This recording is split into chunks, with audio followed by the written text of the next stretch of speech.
aerobic, and it has to, if it's higher up, it has to be quite wet to do that. If it's higher up in the profile, and what we got there, a bird, and we've got a shadow coming over there, probably a crow or something. So the idea is, with these, to go back to this idea, is I may have bark chips on the bottom. Just drop the bag in. So if you had decided to take it out of the garden later on, you don't have all these beads flying about, though the bag might split. But then again, if it's underground, out of the ultraviolet light, it should be okay, I would suggest to you. And then I'm going to put the charcoal on the top. Now, from a bottle work, the ratio of how much charcoal to use to get a good, I would say I'm using 100 cubic centimetres. I think 250 would do it quite adequately. In other words, 10% of the volume you're in, basically, of the volume you're in. So, you know, this is a 100 litre bag. So 10% of 100 litres would be 10 litres. So basically you get a 10 litre bucket worth of charcoal and just spread it over the top, basically. And as we've learned from there, even the charcoal on the top, the organism will descend down and fill up into the polystyrene over time as you create and maintain a semi to strict anaerobic environment with the reductive flammable gas coming off the polystyrene beads, of course. And of course, it can sort of grow on the outside of the bead. Whether it goes all the way into the centre of the beads, I don't know. But from that pond guru person, he does seem to suggest that the strictly anaerobic organisms do go right into the centre of their sticks and beads and stuff that they're selling. With their special formulas and things like that, which probably means they just added a bit of zinc and a bit of iron oxide and, you know, the right ratio of a bit of phosphorus here or something like that. I don't know, but they probably work these things out, and maybe there's a lot more to work out as well. You know, the data coming back from the trying to match what the charcoal is doing to what we're doing inorganically. I mean, as I said, charcoal can go both ways. You can classify it as an inorganic, you can classify it as an organic. It's all like, it's that divide, because, you know, it can receive 4 electrons, it can give up 4 electrons, and it can also form covalent bonds as well. So, you know, it's a very special, it's a very special element. Yeah, it is an element. I mean, what I came across the other night, they're talking about lanthanoids and actinoids, and I'm saying, no fellas, it's actinides and lanthanides, because you don't understand the concept of an element. Okay, it's not like something. The elements are elements. Do you understand what I mean? Yeah. Lanthanum is an element. You know, you can't say it's like a lanthanide. You can't say a lanthanide is like an lanthanide. Or maybe I don't understand what oid means, but I thought I did.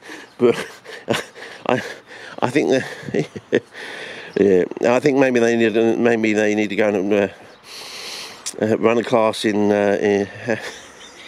English language or something. I don't know. I mean, yeah, yeah. Star Trek underwater is Seaborgium.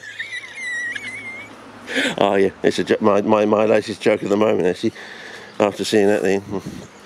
Anyway, what else? Oh yes, the fat one eventually did go. It took about 3 months to go. Started off orange, a bit like the candle. What was this one? Was this just, that was just a candle. See that's the thing. A candle and the polystyrene. That was slow going, but it went. So that's why I was doing some candle. But so it looks like, in some ways, and this one here, which seems to be the best control, that's a candle and an egg, and the polystyrene, and it really is the darkest one and the most consistent, and I can't work out why it is, though we've learnt you can just do it with charcoal and charcoal, egg and polystyrene, but with the candle in there, it seems to be somewhat inhibitory yet, you know. So whether it's going to go like this in the other one, it's just going to take a lot of time to get going. There's some sort of conflict that has to get past.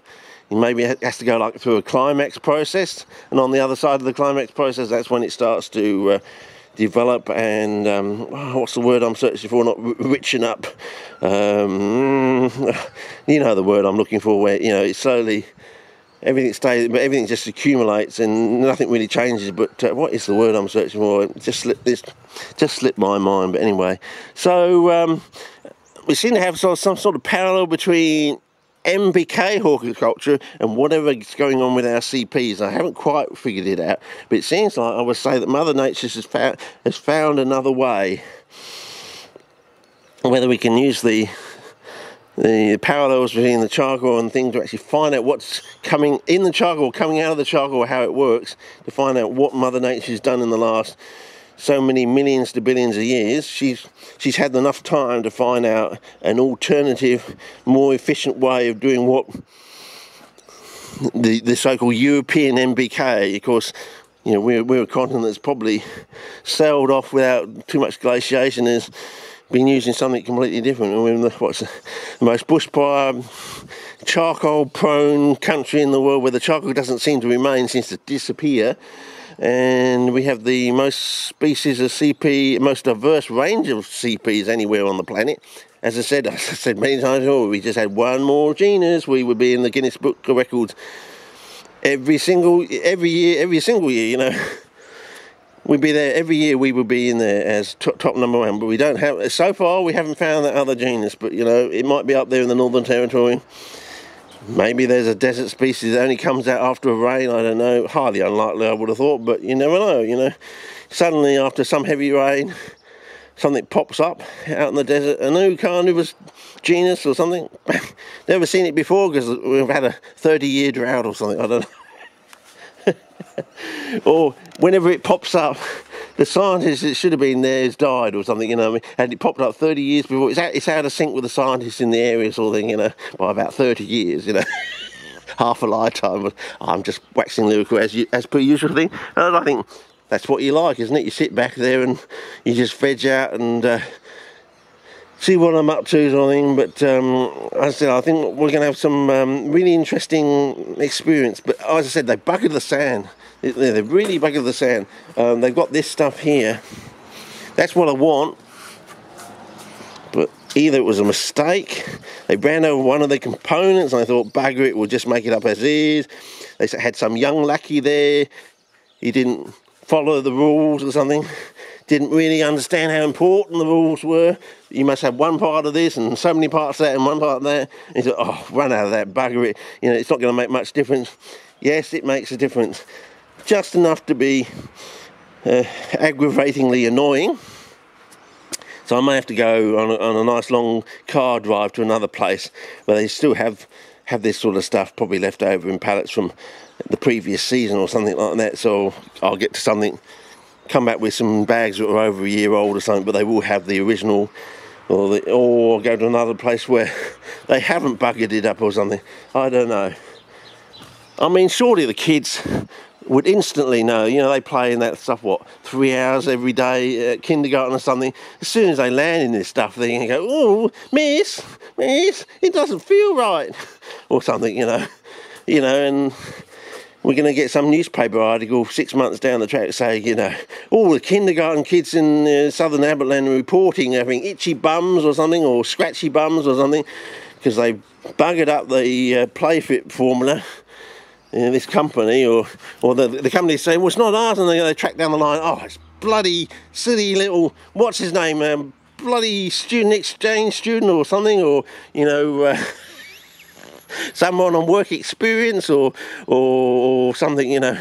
What do? This is stuff where they work for nothing to try and get into the company. Well, you've fucked your chances now, haven't you, sunshine? I mean, they're not going to employ you now when every fucking kindergarten is phoning up from southern Aberland saying, there's something odd with our sand, our kids are complaining, it's too fucking gritty, Ringo. Hey, Ringo, it's too fucking gritty. Yeah. Little Beatles running about in the kindergarten saying, hey, Ringo, it's too fucking gritty. I know, I'm waxing lyrical, having a bit of a joke, having a laugh at Ringo's expense, but you know, come on, he probably hasn't a laugh at